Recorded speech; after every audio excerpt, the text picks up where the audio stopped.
కన్నబాబు లాంటి డొక్కు స్కూటర్లో తిరిగే కన్నబాబు మా దగ్గరకు వచ్చి ఈ రోజున నేను ఆశయం కోసం నిలబడి నలిగిపోయాను. దశాబ్దంగా నేను నలిగిపోయా. అందరి చేత మాటలు అనిపించుకున్నా. చిరంజీవి గారు పెట్టిన భిక్ష తీసుకొని ఈ వైసీపీ ఎమ్మెల్యే కన్నబాబు ఆయన పడేసిన భిక్ష సీన్ క్రియేట్ చేస్తాడు. ఏదో డొక్కు స్కూటర్ వేసుకొచ్చాడు మా దగ్గరికి. మేము చేతులు కట్టుకుని అతని దగ్గర నిలబడినట్టు, ఎలా రావాయా అంటే మేము పరిగెట్టుకుని వచ్చినట్టుగా అతను సీన్ క్రియేట్ చేయి. ఎస్, చిరంజీవి గారు నాకు రాజకీయంగా భిక్ష పెట్టారు. నువ్వు భిక్ష అంటున్నావు, నేను బ్లెస్సింగ్స్ అనుకున్నాను. నువ్వు భిక్ష భిక్ష భిక్ష అని మాట్లాడుతున్నావు. అయినా నేను తప్పకుండా బ్లెస్సింగ్స్ అనుకుంటున్నాను. పోనీ భిక్ష, నీ ప్రొఫెషన్ నీకు ఎవరు వేసిన భిక్ష? చిరంజీవి గారు వేసిన భిక్ష కదా. పిఠాపురంలో పోటీ చేస్తున్నావు కదా, వర్మ గారి దగ్గరికి వెళ్ళి నాకు అక్షింతలు వేయండి, నాకు కేక్ తినిపించండి అని అనిపించుకుంటున్నావు కదా, దాన్ని ఏమంటారు? తమరు పవర్ స్టారు. అంత స్టార్కి ఒదిగొదిగి అక్షింతలు వేయమని నేను ఇవాళకే చెప్తా. చిరంజీవి గారి వల్ల నేను రాజకీయాల్లోకి వచ్చా. చిరంజీవి గారి వల్ల నేను ఎమ్మెల్యేని అయ్యాను. 294 మందికి సీట్లు ఇస్తే అందులో 18 మంది గెలిస్తే నేను ఒక్కడ చేశారు. కన్నబాబుని ఒకటి సిగ్గుందా? కన్నబాబు నీకు ఏం బతుకునేది? ఏం బతుకునేది?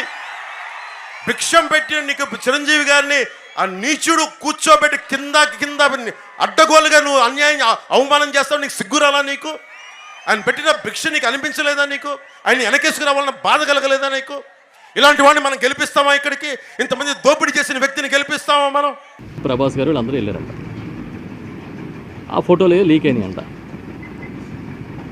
నీకు సిగ్గుందా కన్నబాబు నన్ను అంటున్నాడు. అసలు వాళ్ళ సీఎం గారిని కలవడానికి ఆ ఫోటోలో పవన్ కళ్యాణ్ నేను అడుగుతాను. పోనీ నేనేమన్నా అపాయింట్మెంట్ పెట్టించానా?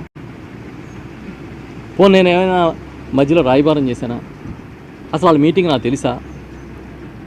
ఇన్ని చెప్తున్న వాడివి నువ్వు కూడా ఒక ఫిల్మ్ స్టార్వి కదా అంచిన విషయం హీరోలకి ఏంటి సంబంధం అన్నావు.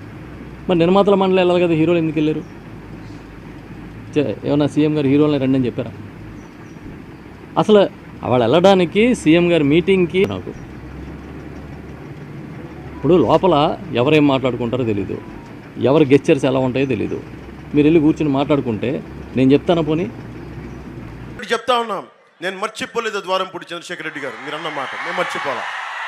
పక్కన కూర్చున్న కన్నబాబు మీరు చేసిన విషయం కూడా మేము మర్చిపోలా. మిమ్మల్ని గద్దె దించే సమయం వచ్చింది మీకు ఈరోజు మీరు చెప్పండి. మీకు ఒక లెక్క చెప్తా. ఈ లెక్కని మీరు కూర్చొని భోజనం చేస్తా మాట్లాడుకోండి. మీ ఫ్రెండ్స్తో టీలు తాగుతా మాట్లాడుకోండి. ఇసుక మనందరి సొత్తా లేదా వైఎస్ జగన్ సొత్తా? కన్నబాబు సొత్తా ఇసుక? చలమలశెట్టి సునీల్ సొత్తా? ద్వారంపూడి చంద్రశేఖర్ రెడ్డి సొత్తా? మనందరి ఉమ్మడి సొత్తు. మానవ వనరులని ఇంకా చిత్రం ఏంటంటే ఇసుక దోపిడీ జరుగుతుందంట కాకినాడలో, కాకినాడ రూరల్లో. ఎవరెవరు చేస్తున్నారు? నేను, ఆయనతో పాటు సునీల్, మేము ముగ్గురం చేస్తున్నామండి. అసలు సముద్రం ఇసుక ఎందుకు పనికి వస్తుందా బాబు అని అడుగుతున్నాను. కట్టడానికి పనికి వస్తుందా? కనీసం ఎక్కడ ఫిల్లింగ్ కన్నా పనికి వస్తుందా? ఎవడన్నా వాడతాడు బుద్ధి ఉన్నవాడు? అదేం లేదు, మాట్లాడేయడమే.